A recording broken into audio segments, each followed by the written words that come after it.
This video is based on a request made by one of my subscribers, let me say one of my viewers. So he requested, I don't know whether he or she requested that I should make a video on bail variation. So I can't remember how the person couched the question or the request, but it's basically on what we call bail variation. Okay, so that is the term. So in this video I'll be explaining to you everything you need to know, or how to go on, also how to go about applying for a bail variation in court.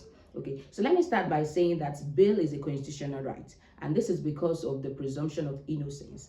And this right to bail is also subject to the discretion of the courts. There are several factors that the judge, the court, will put into consideration before your clients can be granted bail. So that is bail on its own. I mean, the first attempt. Okay, so once the bail application is being heard by the courts, the court will give a ruling, that is the bail terms.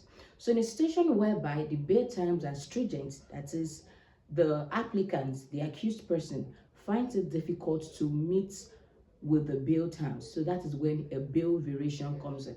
So that is, you're applying to the court, you're praying to the court for the court to review or vary the bail application, and you give your reasons. Okay, so when you apply, if you want to apply for a bail variation, you have to go by way of motion or notice.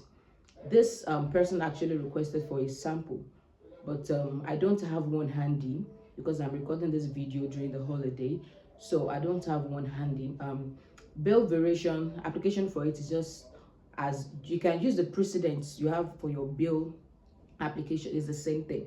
Motion or notice, affidavit, if you have exhibit, you attach your exhibit and your written address. So the motion now, you can just put section 35 of the Constitution, which is right to liberty. Okay, you know, I mentioned earlier that every accused person, there is a presumption of innocence until the contrary is being proven. Okay, so particularly when that matter, when the charge is not on a capital offense, so you have a good chance of getting a bail variation depending on other factors. Okay, so you have to come by way of motion or notice. So your prayer, your heading will have brought pursuant to section.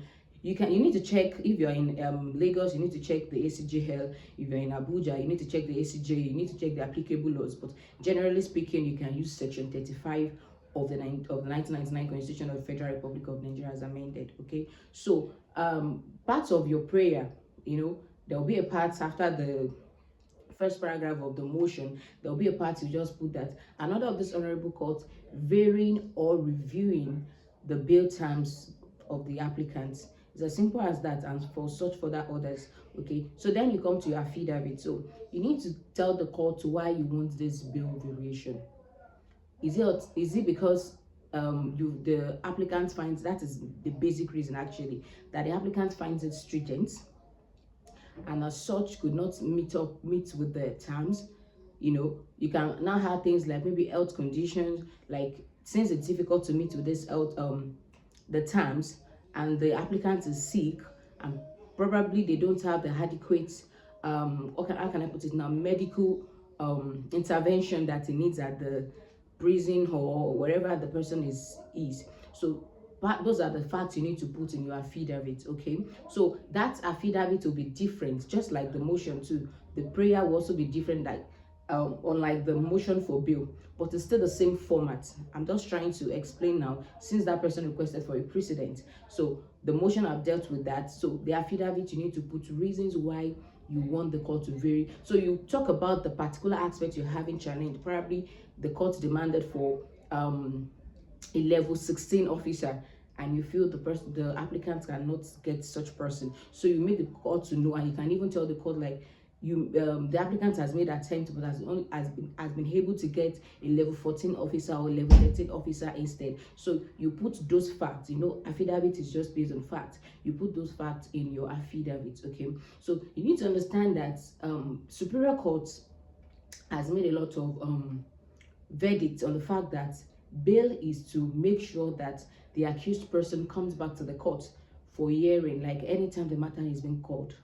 Okay, so it is not to serve as a punishment, it's not to be used as a weapon against the applicant. Okay, so these are the facts, these are the principle you need to research on now to put in your written address. Okay, so there is this I've forgotten the locals classical now, on the fact that stringent courts, superior courts does not like other courts giving stringent bail condition, and that is why you see that when some bail have been refused, you see the counsel to the applicant appealing to the superior court. Okay, so what I just mentioned is just to give you an idea of the research you now need to do for your written address. And if you have exhibit, you know your exhibit follows after the affidavit, then you have the written address. One final thing you need to have in mind is that it is not automatic.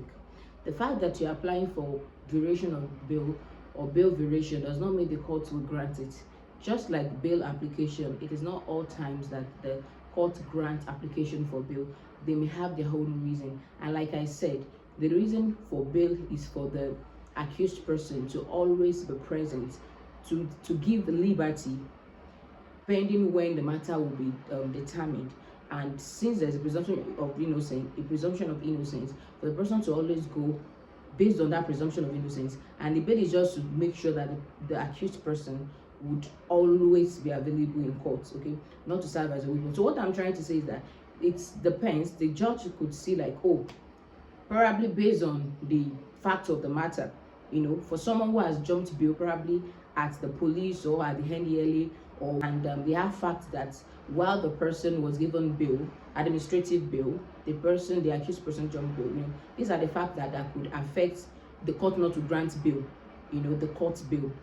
And the court may as well, that is why the law says that it is at the discretion of the judge, of the court, and it has to be used judicially and judiciously. So the fact of your case is what determines whether a bail application will be granted or not.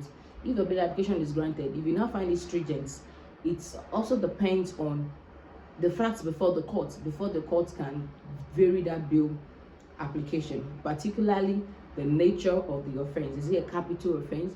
Oftentimes there are courts that don't give bail for capital offense. There are some courts that gives bail based on the fact that they check the proof of evidence. If they cannot find anything, so even though the court is not to use to preempt, the court is not to preempt how the matter is going to be. Probably the prosecution will be able to prove if the matter would succeed on, let's say for example, on a case of armed robbery, or no, the court will not preempt. But if the court can see that based on the proof of evidence, there is nothing that could really help the prosecution to prove a case of armed robbery, if the court can see that this is a clear case of robbery, the court, armed robbery is a capital offense, but if the court cannot see reason why the charge or the proof of evidence is standing well on the fact of armed robbery, the court will assume, or the court will just see the case as a case of robbery and could as well just give bail terms, even though it's a capital offense, like the charge is a capital offense.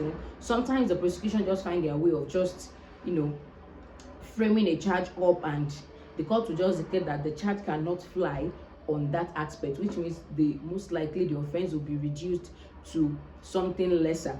And in that situation, the court will want to work on the presumption of innocence and grant the person bail. So basically, variation of bail is not automatic, just like your bail application. Thank you so much for watching. Please do want to subscribe to this YouTube channel, like this video, please share as well, and I will see you in my next one. Bye.